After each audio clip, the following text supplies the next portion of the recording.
नमस्कार, अंकिताज रेसिपी मराठी या चॅनलवरती आपले अगदी मनापासून स्वागत आहे.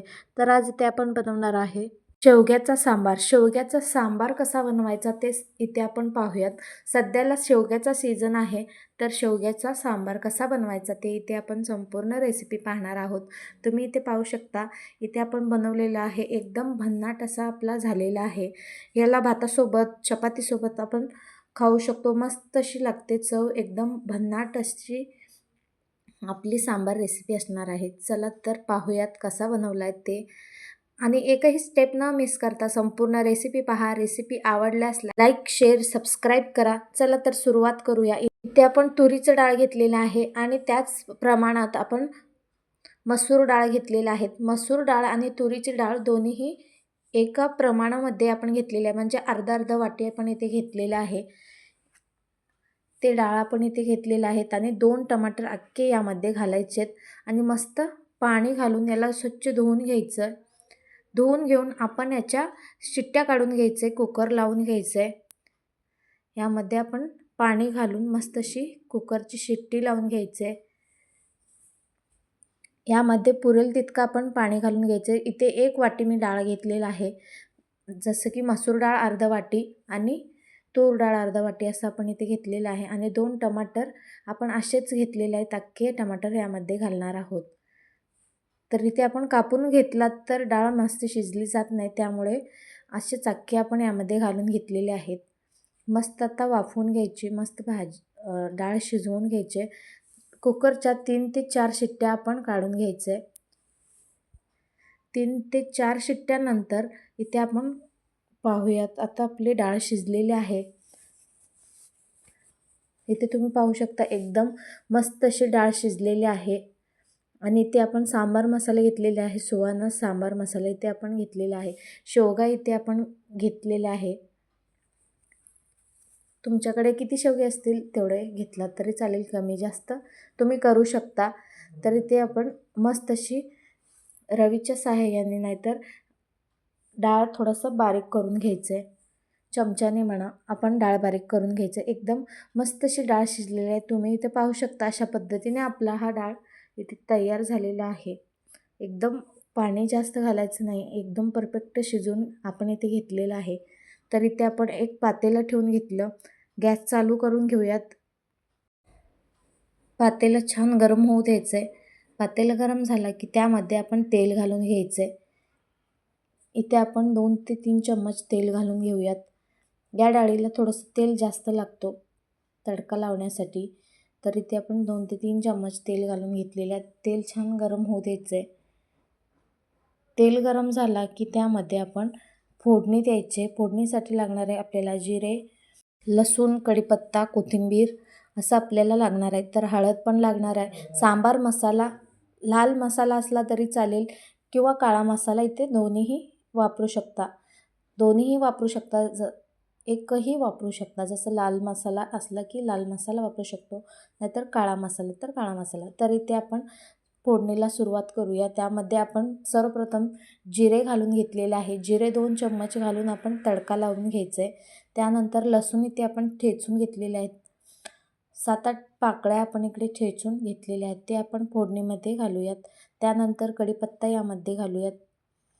कढीपत्ता हे सगळं व्यवस्थित तडका लागू द्यायचं आहे. त्यानंतर आपण यामध्ये घालूयात सांबार मसाला. सुहानाचा सांबार मसाला इथे आपण घेतलेला आहे, ते सांबार मसाला यामध्ये घालून घ्यायचे. सांबार मसाला घालून झाला की इथे आपण काळा मसाला वापरणार आहे. तुम्ही कोणताही वापरलात तरी चालेल. तर इथे आपण काळा मसाला इथे वापरून घेतोय. तर आता आपण आणखीन थोडंसं सांबार मसाला यामध्ये घालून घेतलं. काळा मसाला 2 चम्मच इतकं आपण घ्यायचं आहे. 2 चम्मच इथे आपण घालून घेतलं आणि व्यवस्थित तडका लावून घ्यायचं आहे.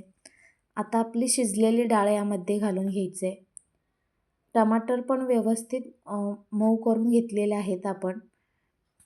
इथे पाहू शकता, खूप जास्त असं डाळ घट्टही नाही आहे आणि खूप जास्त पातळही नाही, अशा पद्धतीचे आपली ही डाळ इथे तयार झालेली आहे. खूप जास्त पातळ बनवायचं नाही आहे. तर इथे पाहू शकता, आणखीन थोडंसं पाणी घालून घ्यायचं आहे आणि मस्त शिजू द्यायचं आहे. यामध्ये थोडंसं आपण मीठही घालून घ्यायचं आहे. 1 चम्मच मीठ घालून घेतला आणि व्यवस्थित मिक्स करून घ्यायचं. आता हे सगळं 2 ते 3 मिनटासाठी आपण शिजवून घ्यायचं आहे. 2 ते 3 मिनटासाठी मस्त आपला सांबार शिजवून घ्यायचं आहे आणि त्यामध्ये शेवगा पण घालून घ्यायचं आहे. 2 ते 3 मिनटानंतर आपण शेवगे घालून घ्यायचे यामध्ये. शेवगा घालून पुन्हा मस्त अशी 1 मिनटासाठी शिजवून घ्यायचे. शेवगा ऑलरेडी आपण मीठ घालून शेवग्यामध्ये शिजवून घेतलेले आहे. शेवग्यामध्ये थोडंसं मीठ घालून आपण ह्याला शिजवून घेतलेलं आहे. हे आता व्यवस्थित शिजू द्यायचं आहे. इथे तुम्ही पाहू शकता सांबार आपला इथे तयार झालेला आहे. हा सांबार आपण भातासोबत, चपातीसोबत खाऊ शकतो. मस्त अशी लागते आणि या सांबारला आपण इडलीसोबतही खाऊ शकतो. इडलीसोबत पण मस्त अशी बनते.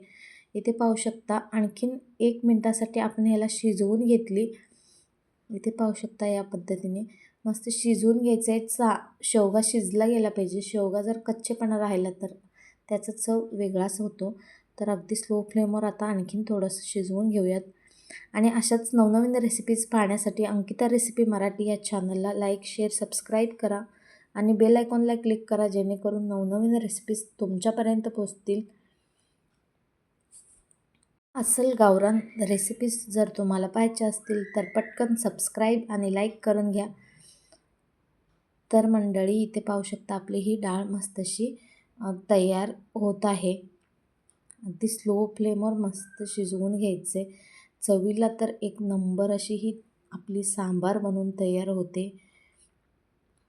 तुम्हीही असा सांबार बनवता का? मला नक्कीच कमेंट बॉक्समध्ये लिहून पाठवा. जर बनवत असाल तर कोणत्या पद्धतीने बनवता तेही मला कमेंटमध्ये लिहून पाठवा.